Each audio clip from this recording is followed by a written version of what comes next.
اور جس نے اسے بنایا، اور زمین کی قسم جس نے اسے بچھایا، اور پھر نفس کی قسم، نفس انسانی کی قسم، اور اس کی قسم جس نے اسے کامل بنایا، اور پھر اور نفس انسانی پر اس کی اچھائی اور برائی الہام کر دی، نفس انسانی پر اس کی اچھائی اور برائی الہام کر دی۔ پس فلاح پا گیا وہ جس نے اپنے نفس کو پاک کیا، اور نامراد ہوا وہ جس نے اس نفس کو دبا دیا۔ اب خواتین گرامی، خداوند عالم ہمیں بتا رہا ہے کہ ہم نے اچھائی اور برائی کی تمیز تمہاری فطرت میں رکھ دی ہے، اور اگر ہماری فطرت میں نہ ہوتی اچھائی اور برائی کی تمیز تو پھر ہم کسی بات پر متفق ہی نہیں ہو سکتے۔ دیکھیے، ظلم میرے نزدیک بھی برا ہے، ظلم آپ کے نزدیک بھی برا ہے، اور نہ صرف یہ ہمارے دور کا شعور ہے، کسی صدی کی تحریروں کو اٹھا کے دیکھ لیجئے، کسی قوم کی تحریروں کو اٹھا کے دیکھ لیجئے، ہر جگہ ظلم کی مذمت ہوگی، ہر جگہ انصاف کی تعریف ہوگی۔ تو یہ کیا چیز ہے؟ یہ کیا چیز ہے کہ جو میرا بھی وہی فیصلہ ہے، آپ کا بھی وہی فیصلہ ہے، 100 سال پہلے کے انسان کا بھی وہی فیصلہ ہے، کالے کا بھی وہی فیصلہ ہے، گورے کا بھی وہی فیصلہ ہے۔ کوئی یہ نہیں کہتا ظلم اچھی چیز ہے۔ خواتین گرامی، یہ فیصلہ کس لیے ہے؟ یہ فیصلے کی یکسانیت کس لیے ہے؟ یہ یکسانیت اس لیے ہے کہ آپ بھی انسان ہیں، میں بھی انسان ہوں، مجھے بھی اللہ نے اسی فطرت پر پیدا کیا ہے، آپ کو بھی اسی فطرت پر پیدا کیا ہے۔ یعنی یہ انسان کی فطرت کا جز ہے۔ جس طرح ہمارے ہاتھ ہیں سب انسانوں کو دیے گئے، آنکھیں سب انسانوں کو دی گئی، علاوہ ان کے جن پہ ظاہر ہے کہ آزمایا خداوند عالم نے، جس طرح سے اعضاء ہماری پہچان ہے، خداوند عالم نے ہر ایک کو اعضاء سے نوازا ہے، اسی طرح سے خداوند عالم نے ظاہری اعضاء کے ساتھ ساتھ ہمارے اندر بھی ایک چراغ جلا دیا ہے، اور وہ چراغ کیا ہے؟ ہمیں اچھائی اور برائی کی پہچان دی ہے، ہمیں اچھائی اور برائی کی پہچان دی ہے۔ اور خواتین گرامی، بس تفصیل میں نہیں جاؤں گی، کہتی چلوں کہ 2 چیزیں اللہ نے انسان کی فطرت میں رکھی ہیں، یعنی فطری تقاضا ہے، اگر ہم اس فطرت کو مس نہ کر دیں، ایک اخلاقی حص اور ایک مذہبی حص، ایک مذہبی حص۔ اور اگر یہ مذہبی حص نہ ہوتی تو پیغمبروں کی دعوت پر کوئی بھی ایمان نہیں لاتا۔ جیسے جناب امیر المومنین نے فرمایا کہ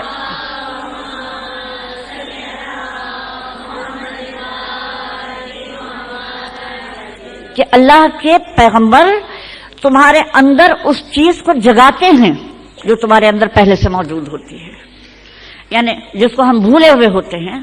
ذکر کے معنی ہی بھولی ہوئی چیز کا یاد دلانا ہے کہ کسی بعض باتوں کو ہم بھول جاتے ہیں، اخلاقی حص کو ہم دبا دیتے ہیں، مذہبی حص کو ہم دبا دیتے ہیں، اور پیغمبر اس کو جگاتے ہیں، تو وہ بات کہتے ہیں جو خود ہماری فطرت میں موجود ہوتی ہے، اور اسی وجہ سے پیغمبروں کی دعوت پر انسان لبیک کہتا ہے، ورنہ پیغمبروں پہ کوئی ایمان نہ لاتا۔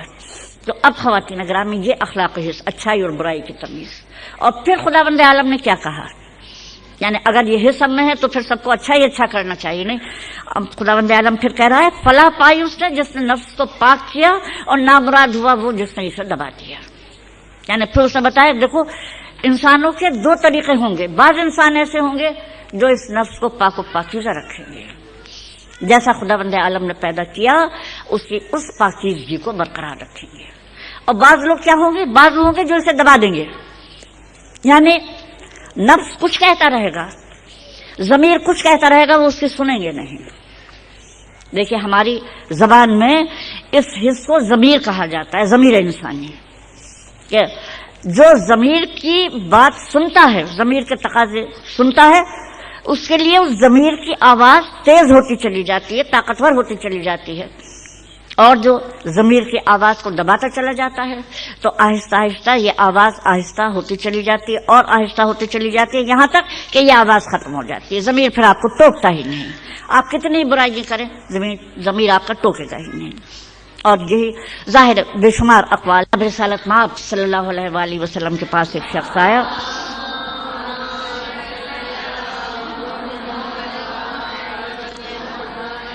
اور اس نے پوچھا یا رسول اللہ مجھے بتائیے اچھائی اور برائی کی تمیز کیسے ہوتی ہے، اچھائی اور برائی کی تمیز کیسے ہوتی ہے؟ آپ نے اس کے سینے پہ ہاتھ رکھا، سینے پہ ہاتھ رکھا اور فرمایا اس سے پوچھو، اپنے دل سے پوچھو.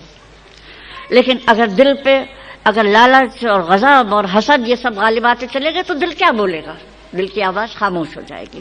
تو یہ دیکھیے سب سے بڑا ذریعہ ہدایت کا خداوند عالم نے ہمارا وہ ضمیر پیدا کیا جو اگر ہم اس کی آواز پہ کان دھریں، اگر ہم اسے پاک رکھیں تو اللہ نے کہا تم فلاح پا جاؤ گے، اور اگر اس کی آواز کو دباؤ گے تو گمراہ ہوتے چلے جاؤ گے، یہاں تک کہ تمہیں اپنی گمراہی کی خبر بھی نہیں ہوگی. پھر دوسرا ذریعہ ہدایت خداوند عالم نے کہا سورہ سجدہ میں، وہ کہہ رہا ہے وہ اللہ ہی ہے جس نے تمہارے کان اور آنکھیں اور قلب بنائے. دیکھیں ہدایت کے اور ذریعے دیے ہمیں، سمع، بصر اور افئدہ. افئدہ یعنی قلب، قلب عقل بھی کہتے ہیں. اور دیکھیے سمع بصر تو اللہ نے جانوروں کو بھی دیے ہیں، وہ بھی سنتے بھی ہیں دیکھتے بھی ہیں، لیکن خاص جو انسان کی فضیلت ہے وہ عقل ہے. یعنی پھر ہدایت کے لیے کہا عقل سے سوچو تو صحیح. عقل سے جب تم سوچو گے کہ کیا اچھائی ہے کیا برائی ہے، ایمانداری سے سوچو گے تو تم اس نتیجے پہ پہنچاؤ گے کہ اچھائی کیا ہے برائی کیا ہے. تمہیں خداوند عالم حق و باطل کی پہچان دے دے گا. جیسے کہا گیا کہ جو لوگ تقوی اختیار کرتے ہیں انہیں ہم اچھائی اور برائی کی تمیز عطا کرتے ہیں، فرقان حق و باطل عطا کرتے ہیں.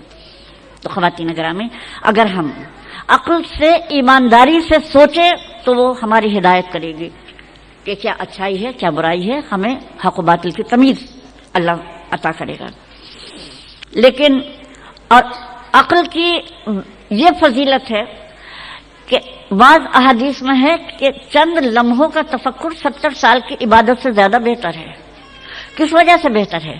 کہ ہم عبادت اگر بغیر فکر کے کی ہے تو اس سے ہم کچھ نہیں سیکھتے. عبادت کا مطلب یہی تو ہے اللہ کے قریب آنا، حق و باطل کو سمجھنا. لیکن اگر ہم فکر کریں گے تو اگر ہم ایمانداری سے فکر کریں گے تو وہ مقصد یعنی حق و باطل کی تمیز ہمیں زیادہ آسانی سے اور زیادہ کم وقت میں حاصل ہو جائے گی. تو بغیر تفکر کے عبادت سے انسان کچھ حاصل نہیں کرتا، لیکن فکر کا یہ بتایا یہ 70 سال کی عبادت سے زیادہ افضل ہے.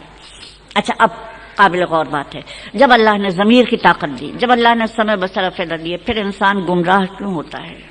پھر انسان برائی کیوں کرتا ہے؟ تو اب اس کے لیے کلام پاک میں ہی کہا گیا کہ ایسا بھی ہوتا ہے کہ ہم نے انسان کو سمع بصر افئدہ دیے، کان دیے سنتا ہی نہیں، آنکھیں دی دیکھتا ہی نہیں، دل دیا لیکن فکر ہی نہیں کرتا. یعنی یہ جو اتنے بڑے ہمیں ہدایت کے ذریعے دیے ہم انہیں استعمال ہی نہیں کرتے. جب ہم انہیں استعمال ہی نہیں کریں گے تو یہ ہماری کیا ہدایت کریں گے؟ اور پھر اسی طرح سے پھر خداوند عالم نے بتایا تو پھر ہم کیا کرتے ہیں؟ دل اور کانوں پر مہر لگا دیتے ہیں، آنکھوں پر پردہ ڈال دیتے ہیں کہ جب تم انہیں استعمال ہی نہیں کرتے تو پھر تمہاری آنکھوں پہ بھی پردہ پڑ جاتا ہے اور تمہارے دلوں پر بھی مہر لگ جاتی ہے. اور یہاں خدا نے کہا ہم لگا دیتے ہیں، اس کا مطلب یہ نہیں کہ خدا چاہتا ہے کہ ہمارے دل پہ مہر لگ جائے، بلکہ ہماری اپنی برائیوں کی وجہ سے ہمارے دل پہ مہر لگتی ہے. اب ظاہر ہے یہ بڑا تفصیلی موضوع ہے، ہم اس سے گریز کرتے ہوئے گزرنا چاہتے ہیں. اور پھر بہت سی برائیاں ہیں، غور و فکر نہ کرنا، غفلت کی زندگی گزارنا، عیش و عشرت سے محبت کرنا، لالچ کرنا کہ لالچ کے لیے کہا کہ جب لالچ کی بجلی چمکتی ہے تو عقل گم ہو جاتی ہے. یہ جو سارے یعنی برائیاں ہیں یا جو سارے یہ ہمارے ترغیبات ہیں، ان کی وجہ سے کیا ہوتا ہے کہ ہم اچھائی اور برائی کے اندر فرق ختم کر دیتے ہیں. اب جناب خاص بات یہ ہے کہ جب ایسے موقع آتے ہیں کہ جب ہمارا ضمیر بھی مردہ ہو جائے، ضمیر کی آواز تک کان نہیں دھر رہا ہے، سامنے کوئی بڑا محل نظر آ رہا ہے، کوئی بڑی نوکری نظر آ رہی ہے، کوئی بڑا بچوں کا مستقبل نظر آ رہا ہے، ہم نے کان بند کیے ضمیر کی آواز سے اور اب ہم چل پڑے اپنے لالچ کے پیچھے، ہم چل پڑے اپنے مفادات کے پیچھے. ہمیں ظاہر ہے کبھی کسی کے اوپر انتقام کا جذبہ آیا، ہم نے سوچا کہ چلو ٹھیک ہے جتنی بھی اس کی برائی ہو سکے اس کی برائی کر لیں، جتنا بھی نقصان پہنچا سکے پہنچا لیں. ضمیر کہہ رہا ہے کہ انسان کو نقصان نہ پہنچاؤ، لیکن وہ ہمارا غصہ جو ہے نا وہ ہمارے قابو میں ہی نہیں آ رہا. تو اب دیکھیے جس وقت اس طرح کے اشتعال پیدا ہوتے ہیں، جب اس طرح ہمارا نفس گمراہ ہونے لگتا ہے کہ نہ ہمارا ضمیر ہمارا ہاتھ روک سکے، نہ ہماری عقل جو ہے وہ بھی گم ہو کے رہ جائے، پھر ہمیں ہمارے اخلاق کو کنٹرول کرنے والی قوت کون ہے؟ اب بتائیے کہ جب ہم نے دیکھا ضمیر بھی ناکافی ہے، ہماری عقل بھی ناکافی ہو جاتی ہے، بعض ایسے نفسی طغیانیاں ہوتی ہیں، بعض ایسے دل کے طوفان اٹھتے ہیں کہ ہم بالکل بے بس ہو کے رہ جاتے ہیں ان کے سامنے۔ اب بتائیے ان کے سامنے پھر انسان کو کنٹرول کرنے والی قوت کون سی ہے؟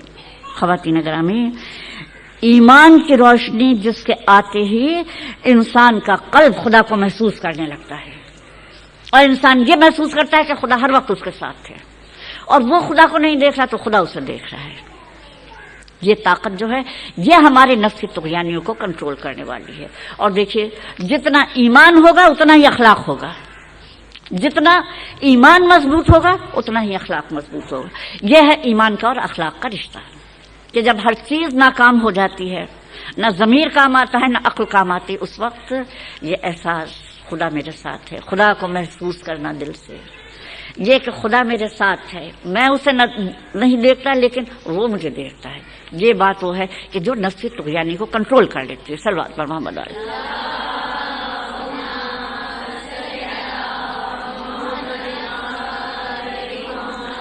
اور پھر دیکھیے مولا نے دعا مانگی، کامل ترین ایمان، افضل ترین یقین، یعنی بلند ترین اخلاق کے لیے دعا مانگ رہے ہیں۔